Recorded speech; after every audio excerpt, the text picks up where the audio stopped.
Les exploitations familiales peuvent-elles nourrir le Sénégal? Voilà une question cruciale, vitale même. Cette question, c'est la Fédération des ONG du Sénégal, la FONGS, qui la pose.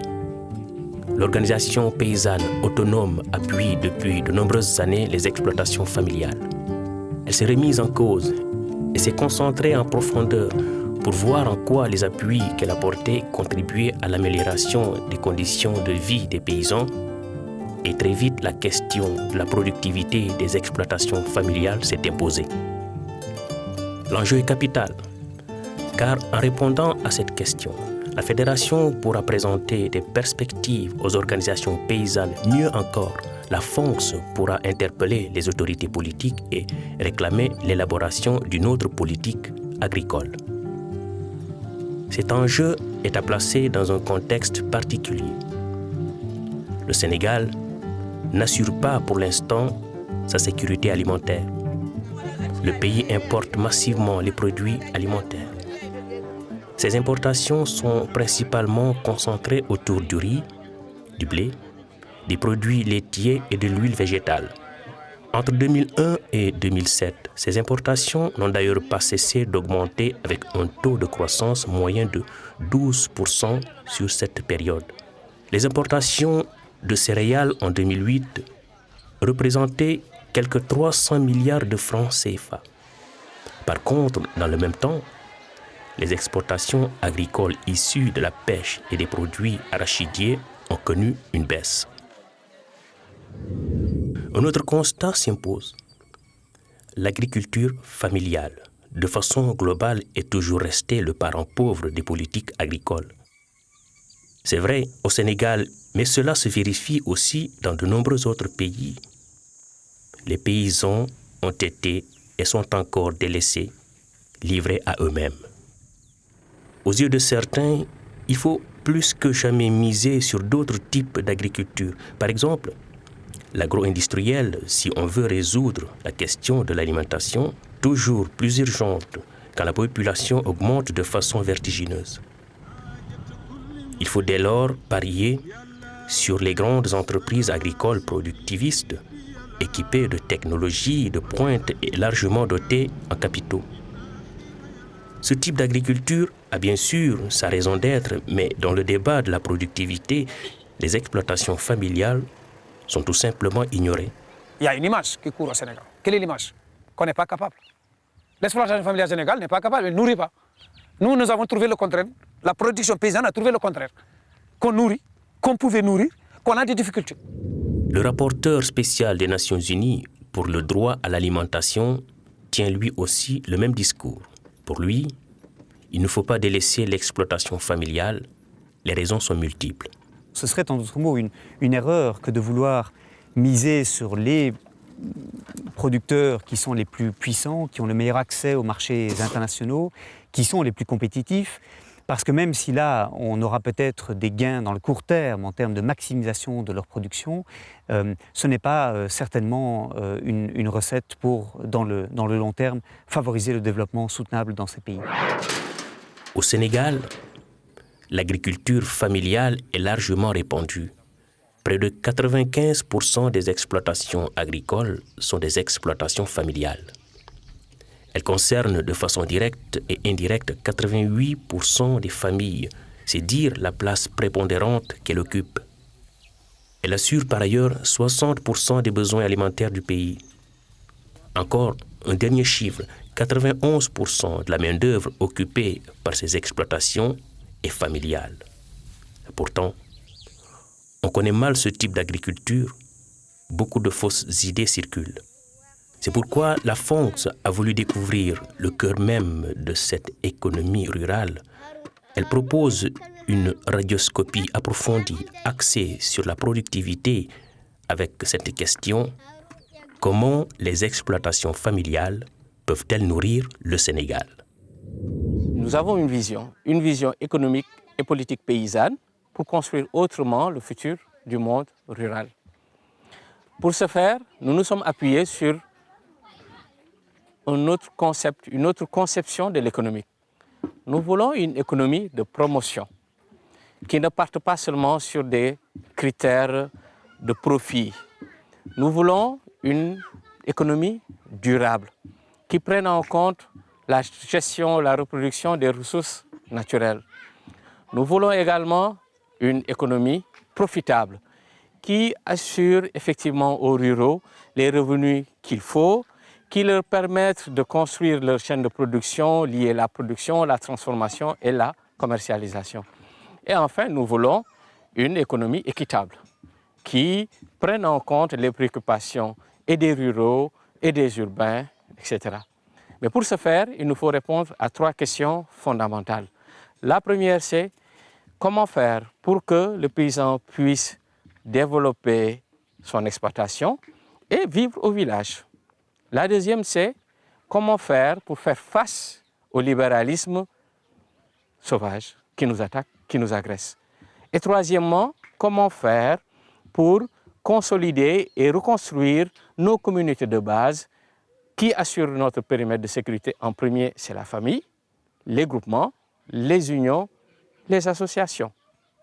Pour ce faire, nous nous sommes dit, il nous faut mieux connaître nos réalités paysannes.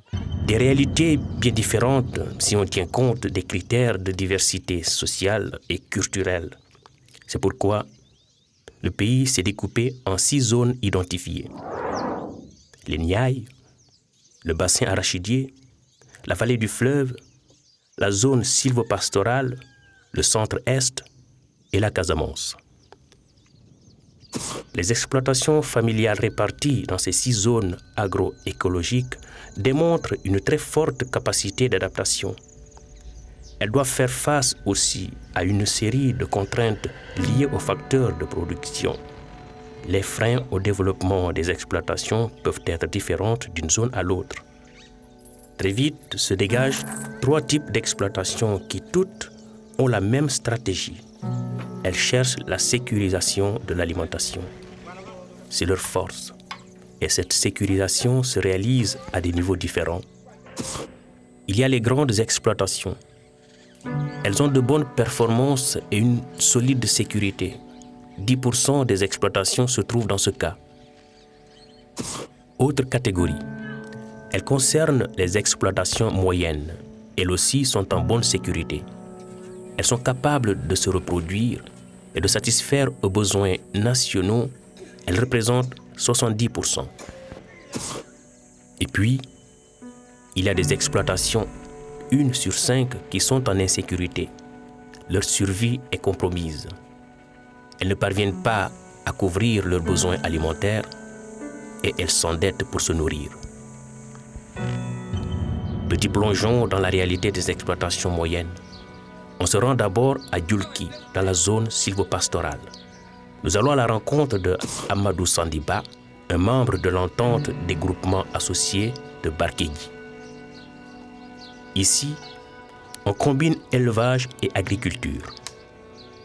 Manam man xeex moom gisuma xeex gisuma ko te xam naa ne at yi bari nañ coono gi métti na guddi ak bëccëg damay daw daan suma doole daw guddi ak bëccëg pour bugg a rawale sumay njaboot xam nga ne nga toog sa njaboot yi am jafe-jafe même boo tëddee guddi sax doo mën a nelaw ndax da ngay science noo jàllalee say njaboot maanaam exploitation yi nekk fii yëpp maanaam presque ñoom ñëpp benn lañ amuñu dara li ma ci yokk moo di ne avant muy tontu ñu nga sàkk bale nekk fee dafa feesoon delle ab dugub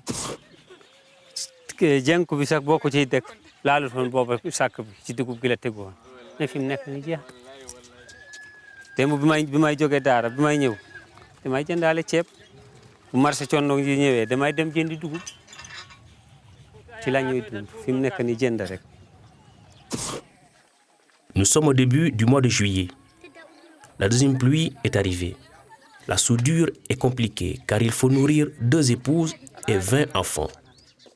Pour s'en sortir, cet exploitant mène aussi une autre activité.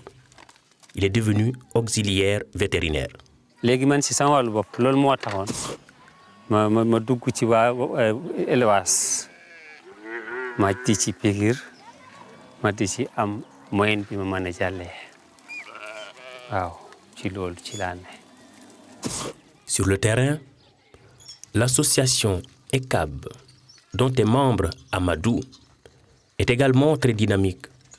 Elle soutient de façon efficace les paysans de la zone. am na ci li ma leen mën a waay si fii si moo kam-kam yem may na fi def na fi ay teen def na fi ay magasin defoon na fi ay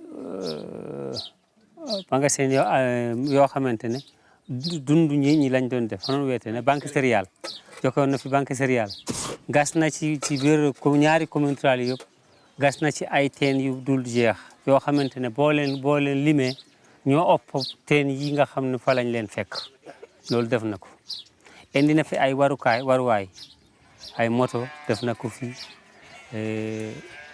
def na fi lu bari daal même auxiliaire am na ci forme fii ci zone Dayane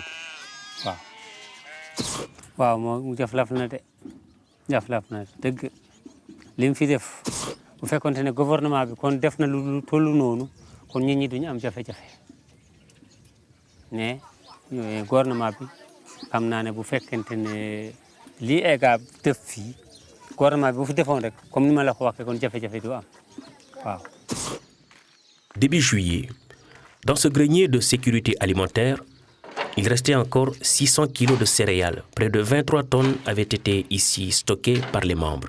Le potentiel est là, mais il n'est pas suffisamment mis à contribution pour arriver effectivement à couvrir les 12 mois, pour que l'exploitation fasse vivre les hommes qui résident, les hommes et les femmes et les enfants qui résident dans l'exploitation, et que le surplus puisse effectivement être commercialisé et contribuer à nourrir les populations urbaines. Dans cette zone dévolue au pastoralisme, on constate l'arrivée d'agriculteurs qui disposent de grandes superficies et de gros moyens techniques. moom ci wàllu mandargaal bi pour nguur gi ci wàllu boppam mu may ñu moyen pour li nga xam ne di borom doole nit ñi def ñu fekk fii léegi dëkk rek ñu jël suuf si yëpp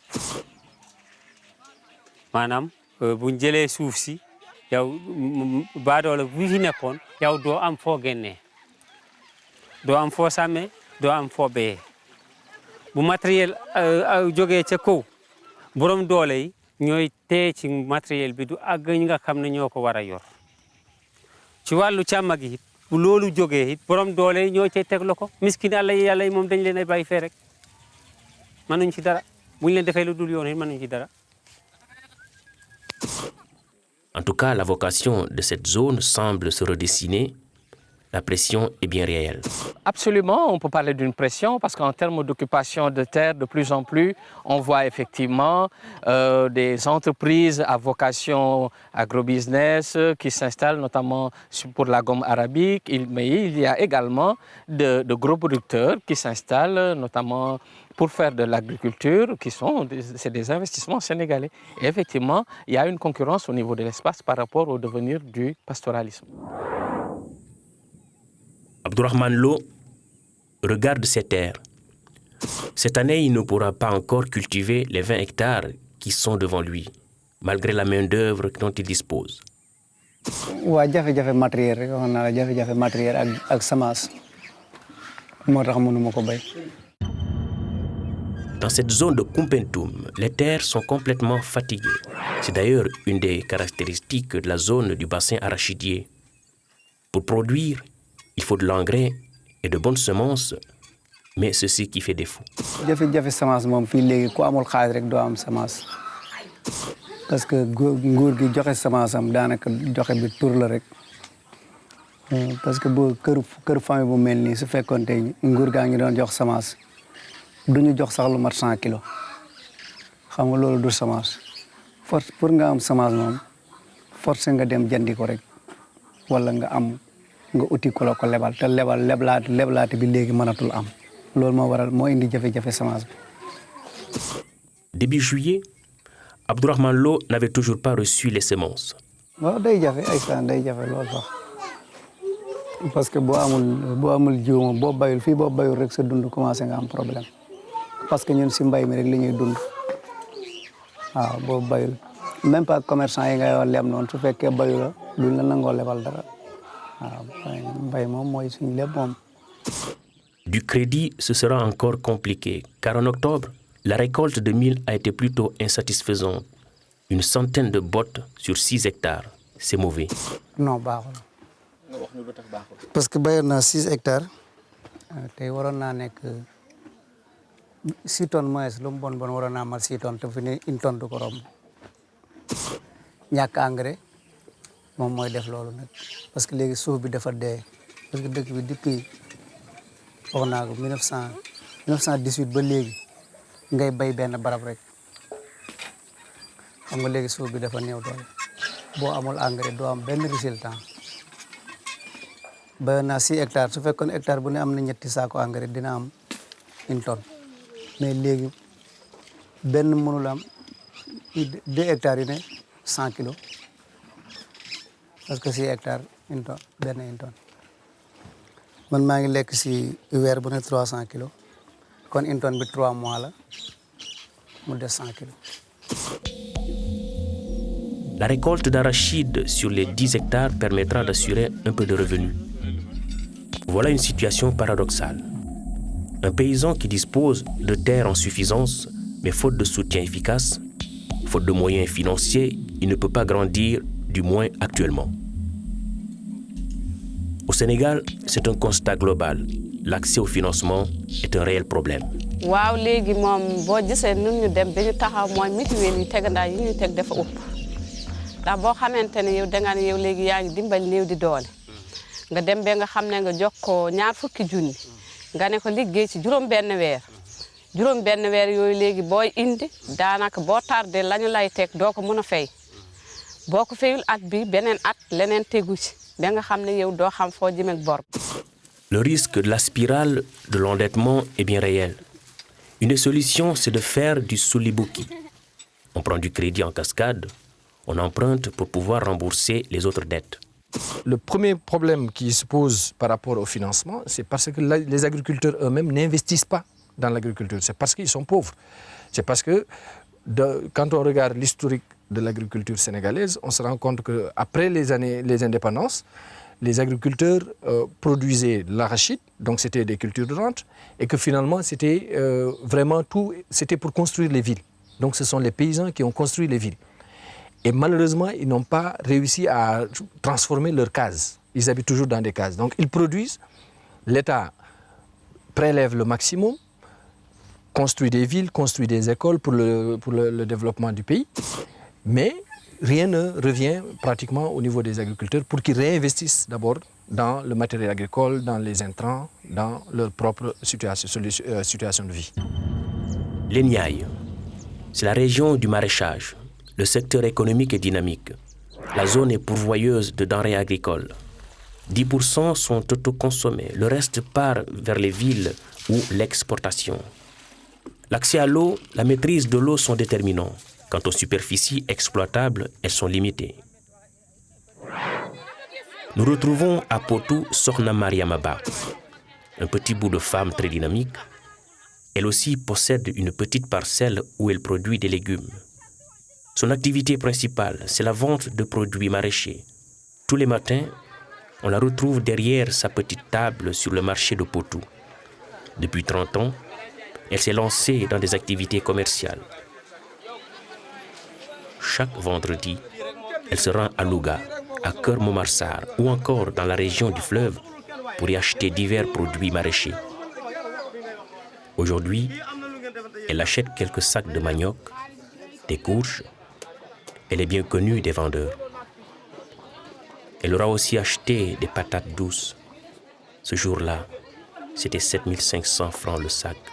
C'est un bon prix. Car une semaine auparavant, c'était 12 500. Elle revendra à 15 000. C'est ainsi qu'elle approvisionne les commerçants de Potou. Et c'est ainsi qu'elle s'en sort.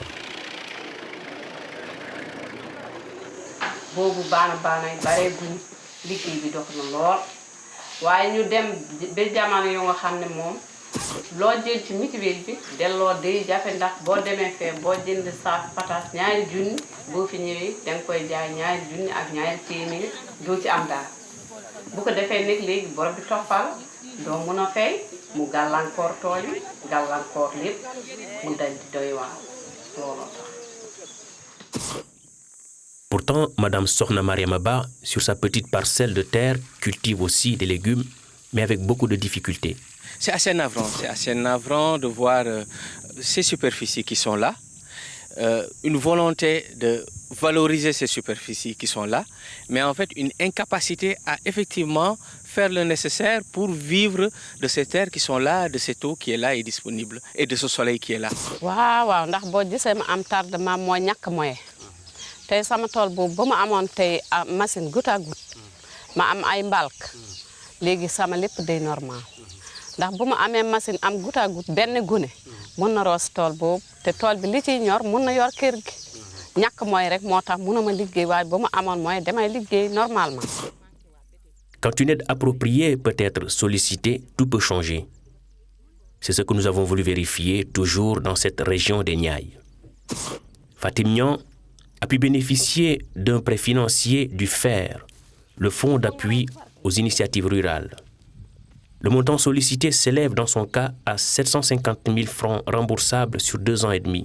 ndox mi de wax dëgg yàlla ba ma ci amee dama ci amee moto pompe moom mën naa ci liggéey lu jum yu bëri ci la boobu at moom liggéey naa ci lu jum yu bëri moom génne naa ci xaalis wax dëgg yàlla ba ma ko rek compté am naa ci xaalis moom ndax du benn liggéey rek laa liggéey yokk na daal sama liggéey daal yokk na ko.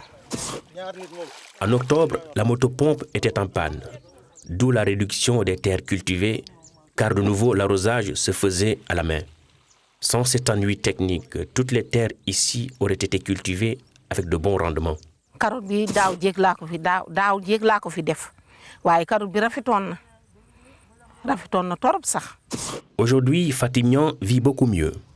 Son prêt est remboursé et avec ses revenus, sa maison s'agrandit avec cette nouvelle construction. Cet exemple démontre que tout est possible, mais il faut tenir compte des spécificités des exploitations là où elles sont. À ce moment, quand on raisonne en termes d'appui en fonction des spécificités de cette zone.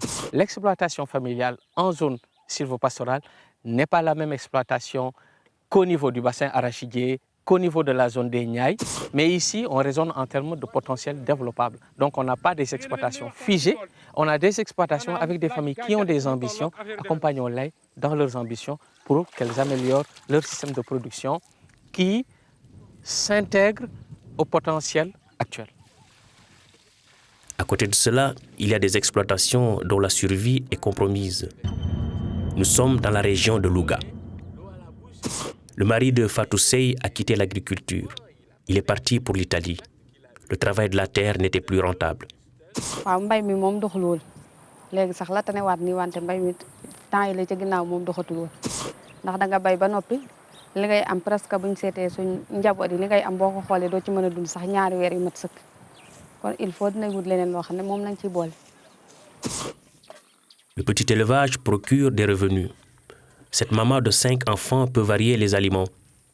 Elle trouve le laitage, les œufs ou encore la viande, tout cela à domicile. Elle s'est aussi lancée pendant quelques années dans le petit commerce avec la fabrication, entre autres, du jus de bissap. Sur le terrain de son mari, elle continue de cultiver. Elle nourrit sa terre avec du fumier qui provient de son élevage. Elle cultive du niébé, du mil ou encore de l'arachide pour la consommation de la famille. Fatou Sey nous le confirme. Aujourd'hui, sa vie est bien meilleure. Elle a pu anticiper sa reconversion économique, mais ce n'est pas le cas pour bon nombre d'exploitants. L'endettement est courant. On décapitalise et on observe souvent un phénomène de dislocation de la famille. Dans la région de Fissel, un projet pilote veut entre autres apporter des réponses à ce phénomène.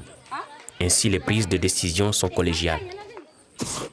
léegi de moom wax dëgg na yàlla njort bu rafet rek laa ci am waaw njort bu rafet laa ci am ndax xam naa ne liggéey bi nga xamante ne moom la ñuy liggéey nii ànd ci ak waa Jig Jam yaakaar naa ne daal liggéey boobu biñ ko continuer dinañu gis changement bu rëy ci suñu boor waaw parce que wax dëgg na yàlla lu bees la ci ñun parce que ñun li ñu xamoon moo dina yow borom kër gi rek dogal bi yëpp ci yow la nekk waaw yow yaay dogal def leen lii def leen lale mais léegi normalement exploitation famille bu mu dugg see ba léegi lépp loo bëgg a tey def ci biir famille bi dafa jaadu nga woo say famille ngeen toog waxtaan kenn ku nekk indi xalaatam ngeen seet loolu ngeen bëgg a def nan ngeen ko war a defee kenn ku nekk daal wax ci sa xalaat daal yu mel noonu daal mooy li nga xamante ne lu bees la ci ñun te yaakaar naa ne loolu daal lu jaadu la te lu rafet la daal te yaakaar naa ne fu baax rek la ñuy jëme daal. Dans ce projet, on mise beaucoup sur les aspects de la sécurisation du foncier. Les parcelles sont clôturées et pour assurer des revenus à moyen et à long terme, le paysan a planté des manguiers.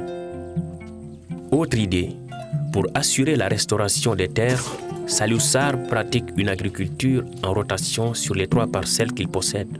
Il cultive l'arachide, le mil et sur la 3e des plantes fourragères pour le bétail. Les récoltes sont très bonnes. En octobre, son stock de mil de la précédente saison n'était pas encore épuisé. Des grandes exploitations, on en trouve, mais elles sont encore trop rares. Elles intègrent très fortement agriculture et élevage. Pour le vérifier, nous allons dans la zone agroécologique du Sénégal oriental, mais aussi dans la vallée du fleuve. Là où depuis 1 an et demi, Abdoulaye Racine a racheté des terres. Beaucoup de terres. Il est à l'abri des problèmes fonciers. D'abord ko façon ngaji ɗiɗi ndemiri hen façon walla façon ngaji tati ndemiri hen façon goto ko façon ndema pour ko ñamanmi hen façon goto ko façon ndema pour ko mbawi dañde haali woni maraîchage uji woni remde gabbe remde gawri remde huuɗoji joni noon e nder ko ndemani ko pour ko yeeyete ko dañi ɗum e jeeyre nde ko mi haaldi e partenaire am gonɗo hirnangue ene sohli maaro ha sabba naggam wi min mbaɗi traité holko min codata kilo min nandiri taw ko maaro laaɓko.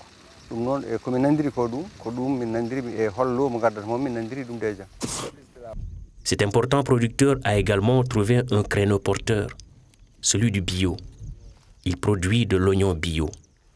Ɓeydi mbiɗi softinde ndema bio ka ko gueɗe ɗiɗi hen gueɗel gotal ko d'abord mi dañ contrat mbiɗo ne sooda ndema bio contrat gasnuɗo te ina wonno probléme ɗo yeyde soble ɗo wonno probléme joni noon mi dañi contrat muɗum yeyde soblem avant ko mbeɗa awa goo gueɗe gonguel mbeɗa anndi ko ronkunoɗomi feere yettade ndema bio mais mbeɗa anndi ndema bio ɓuri wawde wonde ndema duumika e leydi e kadi famɗude risque ji to banggue ɓesgam to banggue tooke. Début juillet, son cheptel est bien portant. Il broute juste à côté des champs de riz. Bon, seedi amen gueɗe kewɗe hen gueɗel gandiguel ko gaynaka hande fof mbo waɗano huuɗo omo jogui probléme hande guura jawdi makko ombone umminde walla ombone soode rakkal ɓerde makko deeƴani omo ɗanno pour abbade ndiyam woni fof eggo fay toon min déjà mbiɗen fixi guesam nani nayam nani donc ɗum ko goho gueɗe gonguel ko ɓuuri ko labtude hen ƴeewe nayyi ɗi mbe sikki mataw ala hen gue pamata gueɗo ne jaɓne won nguen woppe ɗum kam mbe sikki ne wawi laɓɓinde men paamon. Pourtant, cet exploitant rencontre lui aussi des freins au développement de son exploitation. caɗeele ɓurɗe mawnude kawrata men nder ngesa base mbeɗa gollowo ko toujours ko mi artat hen tan ko déjà aménagement mbo moƴƴani caɗeele am ɓurɗo hawrude komi heɓandaki ndiyam ɗam par ce que toujours no fof bona. Deuxiéme chose ko ɓuurmi wawde hawrude ko moyen matériel o saaha aɗa yiiɗo matériel pour liggade ngesa ma donka ɗum dañde ha wona. Pour l'instant, c'est ce qui l'empêche d'exploiter les quelques dizaines d'hectares qu'il possède. Autre maison, autre région, autre zone et autres exploitants. Nous sommes près de Tambacounda. Cette grosse bâtisse appartient à Thiali John, un exploitant heureux. Ses terres sont fertiles. En juillet, ses réserves de mil et de maïs étaient encore très élevées. Et à la mi-octobre, il disposait encore et toujours d'importantes réserves de mil qu'il peut vendre quand il le souhaite, alors que les nouvelles récoltes arrivaient pour être stockées. Sur 40 hectares, avec les membres de sa famille, il a semé de l'arachide. Pour labourer, il a des chevaux et des paires de bœufs. Mais cette année, il a loué un tracteur. Il a pu préparer ainsi 9 hectares en un minimum de temps. Il a déboursé pour cela 380 000 francs. Il a engagé de la main-d'œuvre locale, quelques sourgues. L'élevage contribue aussi au succès de cette exploitation. Au départ, il avait une seule vache. Aujourd'hui, son cheptel compte 40 têtes. Il a réservé une parcelle de quelques 4 hectares où il amène régulièrement le bétail. La terre se fertilise grâce aux déchets organiques. Ensuite, il y cultive du maïs et les rendements sont très bons. adib ke pas na da me kede watna me ton kharba fo betudik watna me ton kharba betuna hik watna me ton kharba fo betik. À première vue, en octobre, il pouvait aussi se réjouir. Ses résultats sont toujours excellents.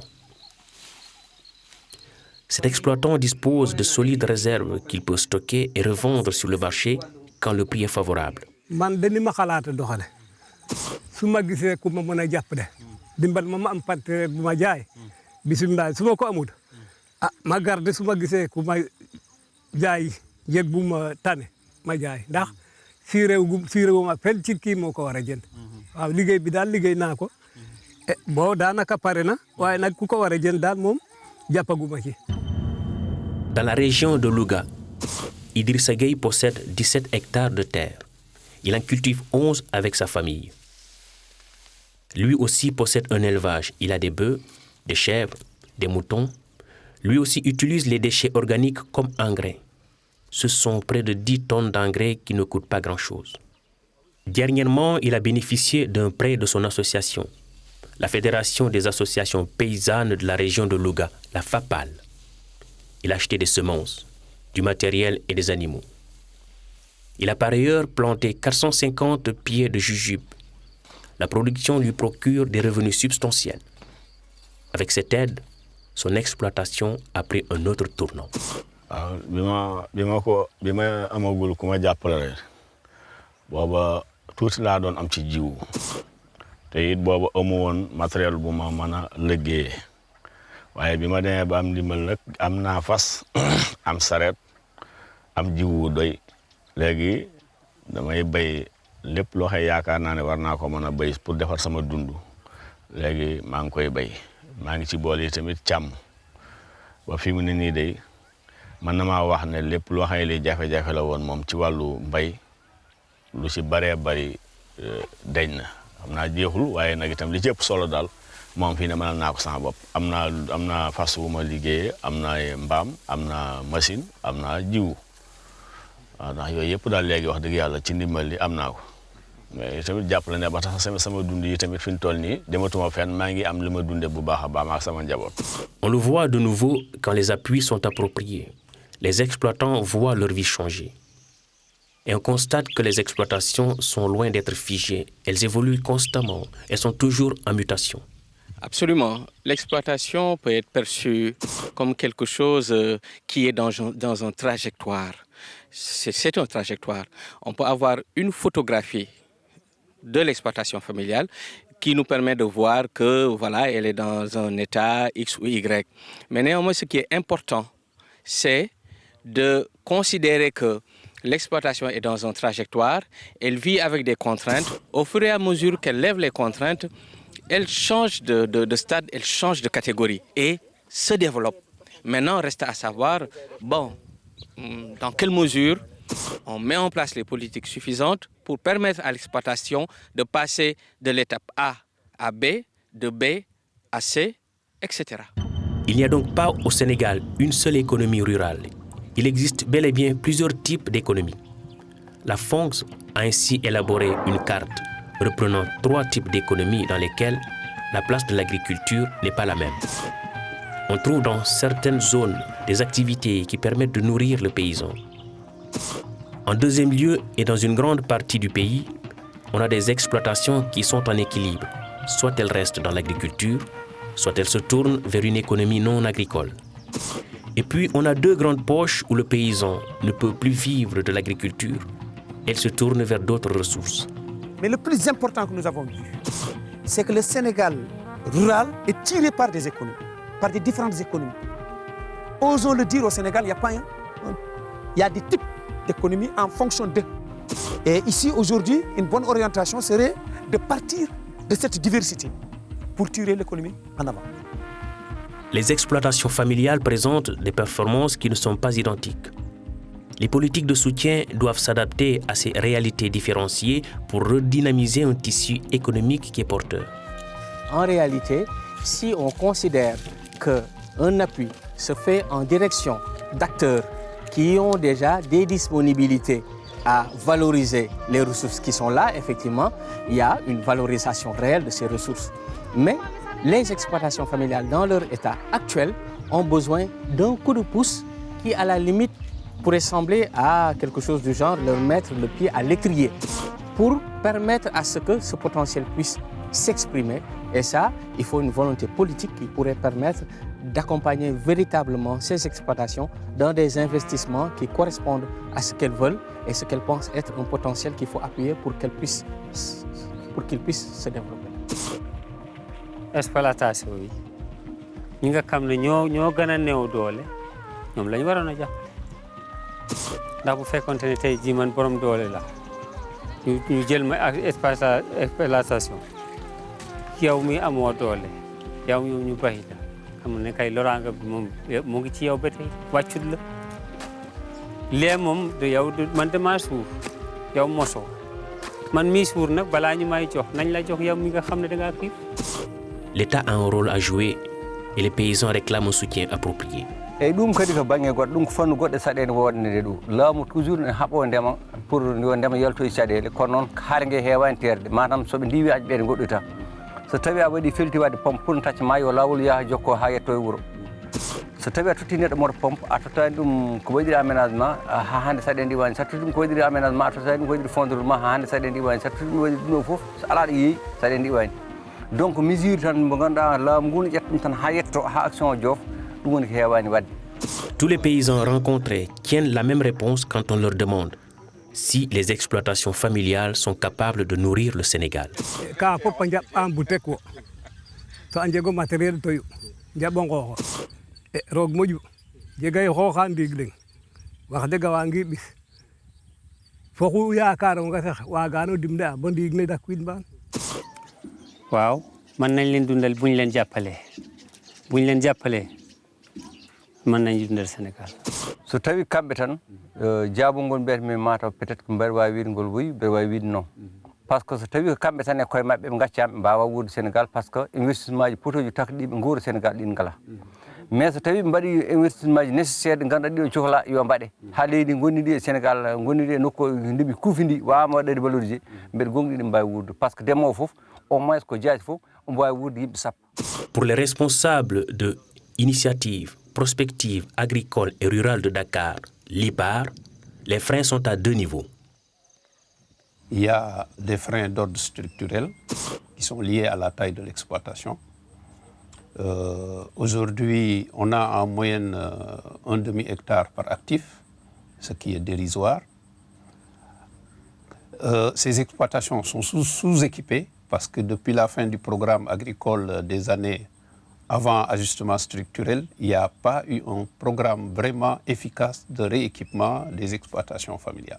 Ces exploitations ont des terres complètement dégradées.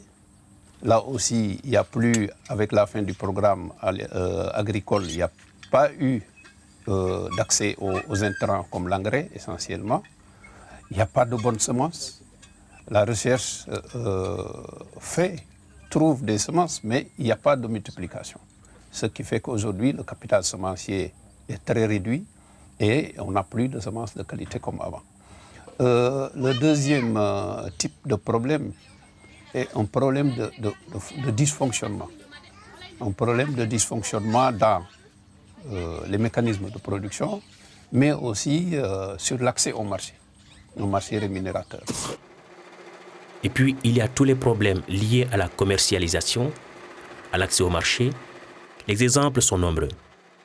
Mais ñetti exploitation yooyu tamati moo ci tane tuuti ndax am na moom contrat au moins mais contrat bi problème écoulement la tamati day ñorandoo bu ñorandoo usine bi benn la dafa soree benn ñaareel bi que boo demee ba foofu rang bi day gudd ndax tamati bi yëpp a ñëwandoo benn yoon moo tax tuuti la ñuy jël ci bu ñu boo defee contrat nga jël ay hybride semence hybride yoo war a def 80 tonnes ou 40 50 tonnes 60 tonnes suñu la defalee 20 tonnes à l'hectare wala 18 tonnes à l'hectare ñu bay la. Même si on produit bien, on vend mal. Ou on ne vend pas du tout, on n'a pas de débouché. Ou si on vend à des prix qui ne sont pas rémunérateurs. Le paysan a toujours fait les frais de ce marché où lui, il est toujours le grand perdant. Donc tout cela fait qu'aujourd'hui, c'est des facteurs, c'est des choses qu'il faut changer si on veut effectivement que l'exploitation familiale puisse extérioriser son potentiel de nourrir la population sénégalaise et aussi de dégager des surplus de revenus pour le bien-être des populations rurales. La voie unique que je vois, c'est la diversité de nos exploitations familiales, c'est la diversité de nos économies, c'est la diversité de l'occupation de notre espace. C'est sur ça qu'il faut agir pour avoir une bonne politique agricole. Au Sénégal, la culture de l'oignon est un bon exemple. Mise à mal par les importations, principalement en provenance de la Hollande, la filière a fait l'objet d'une protection certes limitée mais efficace. Les exploitations familiales productrices sont arrivées à fournir sur le marché l'équivalent de 2/3 de la consommation nationale. La filière oignon a bénéficié de quelque chose de très particulier, d'un processus de concertation des années 80, à ma connaissance des années 89 jusqu'à nos jours. Et un des résultats a été que l'État a eu une volonté politique de mettre un cadre de concertation qui permet à l'ensemble des acteurs de dialoguer sur la production et sur la commercialisation. Ça, c'est le rôle de l'État. Parce que les organisations paysannes, elles ont beau développer des stratégies, mais c'est des stratégies justes, conjoncturelles. Mais si on veut régler le problème de façon structurelle, de façon durable, il faudra que l'État reconnaisse aujourd'hui le bien fondé, en tout cas de ce que disent les organisations paysannes, le bien fondé de leur discours et les arguments qu'ils développent, et les accompagne dans ça, en transformant justement le monde rural pour qu'il soit plus attractif, qu'il permette aussi de résoudre le problème même de développement du Sénégal. On a une bonne partie de notre population qui est constituée de jeunes, de forces vives. On a encore des terres. Quoi qu'on dise, on a des terres qu'on peut exploiter. On a un marché interne et un marché sous-régional qui représente une opportunité énorme parce que l'Afrique importe presque tout, importe sa nourriture. Donc nos paysans ont un marché.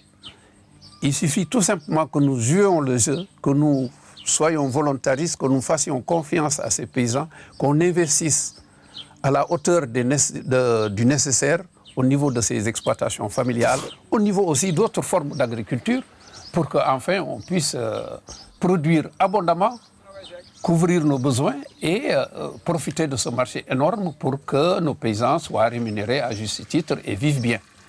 Ça, c'est vraiment mon souhait. Et j'y crois très fortement, je travaille à ça. Une organisation comme la FONGS le redit très clairement.